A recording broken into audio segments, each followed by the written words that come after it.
भारत दुनिया की तीसरी बड़ी रेल व्यवस्था, किराया पड़ोसी देशों से 10 से 15% कम। रेल मंत्री वैष्णव ने कहा, रेलवे अब आयातक नहीं निर्यातक बन गया, अमेरिका और चीन के बराबर आकर खड़ा हुआ। अमर उजाला ब्यूरो, नई दिल्ली। रेल मंत्री अश्विनी वैष्णव ने राज्यसभा में विपक्ष के आरोपों का जवाब देते हुए कहा कि भारत में रेल किराया पड़ोसी देशों के मुकाबले 10 से 15% कम है। सरकार कम किराए में अधिक सुरक्षित, सुविधाजनक यात्रा उपलब्ध कराने के लिए प्रतिबद्ध है। केंद्रीय मंत्री ने कहा, रेलवे अब आयातक नहीं निर्यातक बन गया है। बड़े पैमाने पर मेट्रो कोच, वैगन और रेल कलपुर्जों का दूसरे देशों को निर्यात किया जा रहा है। भारत अब अमेरिका और चीन के बराबर आकर खड़ा हो गया है। आज रेलवे प्रत्येक यात्री से 1.38 रुपये किमी की दर से किराया लेता है, जबकि खर्च 2.19 रुपये आता है, जिसमें 73 पैसा की छूट है। जो किराया बढ़ाया था वह भी प्रति किमी 1 पैसा था। रेलवे ने वर्ष 2020 से किराया नहीं बढ़ाया है। वैष्णव ने कहा, भारतीय रेल दुनिया में तीसरे। राज्यसभा में बोलते रेल मंत्री वैष्णव ने कहा, 2005-06 में रेल दुर्घटनाओं की संख्या 698 थी, जो घटकर 73 रह गई है।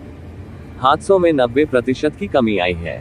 2005-06 में रेल हादसे 90% कम। लालू प्रसाद यादव के रेल मंत्री रहने के दौरान 234 दुर्घटनाओं सहित 698, यानी रोजाना औसतन 2 हादसे हुए। ममता बनर्जी के कार्यकाल में 395, यानी रोजाना औसतन 1 हादसे हुए। सुरक्षा पर ध्यान, गरीब व मध्य वर्ग पर फोकस। विपक्ष के प्रीमियम ट्रेन और साधारण ट्रेनों से जुड़े आरोपों पर रेल मंत्री ने कहा कि सरकार मध्य वर्ग के लिए समर्पित है। सरकार का निम्न और मध्य वर्ग पर पूरा फोकस है। रेल मंत्री ने कहा, सरकार रेलवे में सुधार पर हर दिन काम कर रही है, जिसके नतीजे आ रहे हैं। विद्युतीकरण से रेलवे को काफी फायदा हुआ है। यात्रियों और कार्यों की संख्या बढ़ने के बाद भी ऊर्जा की खपत स्थिर है। इस साल रेलवे स्कोप 1 नेट जीरो का लक्ष्य प्राप्त करेगा। नंबर की रेल व्यवस्था है। भारत से ऑस्ट्रेलिया को metro coach, Britain, France, Saudi Arab को बोगियां, France, Mexico, Romania, Spain, Germany, Italy को यात्री कोच और Bangladesh, Sri Lanka, Senegal, Mozambique, Myanmar को लोकोमोटिव निर्यात हो रहा है। लोकसभा में विपक्ष ने कहा, रेल मंत्रालय वेंटिलेटर पर। रील बनाने से कुछ नहीं होगा। लोकसभा में विपक्ष ने रेल मंत्री वैष्णव और उनके मंत्रालय की आलोचना करते हुए कहा कि इंस्टाग्राम रील बनाने से इस मंत्रालय को कोई मदद नहीं मिलेगी, जो सरकार के खराब प्रबंधन के कारण वेंटिलेटर पर है।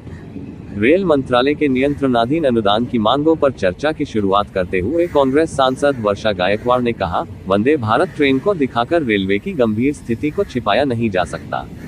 8.22 लाख करोड़ रुपए का बजट है, जिसमें 2.55 लाख करोड़ रुपए भारत सरकार से मिला है, जबकि शेष रेल मंत्रालय का अपना राजस्व है। इससे पता चलता है कि रेल मंत्रालय अपने राजस्व से संचालित हो रहा है। कांग्रेस सांसद ने आरोप लगाया कि सरकार धीरे धीरे सरकारी कंपनियों की हालत खराब कर रही है और फिर उसे अपने मित्रों को बेच देती है। क्या रेलवे भी आने वाले दिनों में मित्रों के हाथ में चला जाएगा? क्या ऐसी कोई साजिश तो नहीं? बिरयानी की तरह है वंदे भारत। तृणमूल सांसद शताब्दी रॉय ने कहा, वंदे भारत बिरयानी की तरह है। जिस देश में लोग दाल, चावल और रोटी नहीं खा पाते हैं, वहां बिरयानी बड़ी बात होती है। सरकार को वंदे भारत और बुलेट ट्रेन से ज्यादा ध्यान आम ट्रेनों पर देना चाहिए।